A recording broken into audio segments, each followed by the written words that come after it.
Senyores, ladies and gentlemen, avui el xorro del sal no xorra, com podeu comprovar. És molt leve el que xorra del xorro del sal. Se n'ha vingut així al Collanos pel Mundo i per un dia que hem decidit que a camejar, pues no, xorra.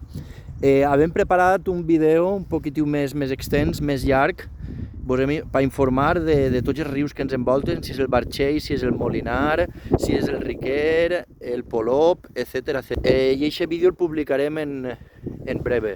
Esteu atentos i sobretot també en aquest vídeo vos reitero les gràcies a tota la gent perquè vinc passejant per ací i mogolló de gent, ostres Jordi, del Collanos por el Mundo, però no estaven en la Torre Navalora. Jo sí, això ho vaig gravar ahir, avui me n'ha vingut a arribar, volia veure xorrar el xorro al sal, però jolines, vinc així i això no xorra, tio. Però bueno, moltes gràcies a tota aquesta gent que per on anem, per el carrer de Crompe, on siga, mos saluda, mos dona ànimos, la mama, la tia, mos pregunta per Annalyn si s'ha recuperat, i la veritat és que n'hi ha també molta gent espalada, tio, per el tema de la cera. Poca broma, em pareix increïble, i algunes lesions xungues, tio.